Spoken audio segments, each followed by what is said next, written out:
কমলাপুর নামে একটা গ্রাম ছিল।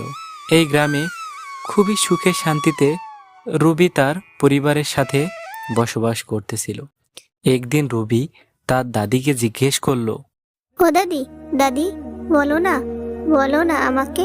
ও দাদি, দাদি, তুমি তো প্রতিদিন রোজা থাকো। রোজা মানে কি? রোজা থাকলে কি হয় দাদি? শোনো, একটু সহজ করে বলি। রোজা আসলে শুধু না খেয়ে থাকার নাম না। রোজা হলো আল্লাহকে খুশি করার জন্য ভোর থেকে সূর্য ডোবা পর্যন্ত খাবার আর পানি থেকে নিজেকে বিরত রাখা। কিন্তু শুধু এটুকুই না, এই সময়টায় আমাদের চেষ্টা করতে হয় আরও ভালো মানুষ হওয়ার, খারাপ কাজ থেকে দূরে থাকার আর আল্লাহকে বেশি বেশি স্মরণ করার। তাই বুঝতে পারছো তো, রোজা শুধু শরীরের পরীক্ষা না, এটা আমাদের মনকে পরিষ্কার করার আর চরিত্রকে সুন্দর করার একটা সুন্দর সুযোগ। এটা তো বুঝলাম দাদি। রোজা থাকলে কি কি উপকার হয় এটা বলো না আমায় দাদি। জানো শোনাই, রোজা রাখলে না আল্লাহ তাআলা আমাদের ওপর খুব খুশি হন। আসলে রোজা মানে কিন্তু শুধু সারাদিন না খেয়ে থাকা নয় রে বাবা, এটা আমাদের খুব সুন্দর একজন মানুষ হতে শেখায়।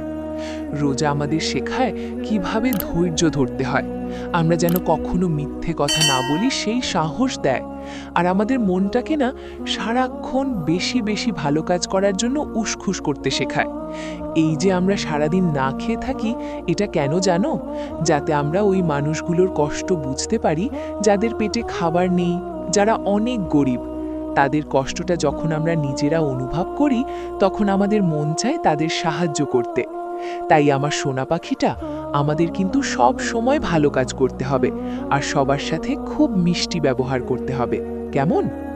আচ্ছা দাদি, তাহলে এখন থেকে আমি রোজা রাখবো। আরেকটি কথা, আমার ছোট্ট সোনামণিরা যারা আমাদের ভিডিও দেখতেছো, আমাদের ছোট্ট বন্ধুদের বলবো এখনই আমাদের চ্যানেলটি সাবস্ক্রাইব করো।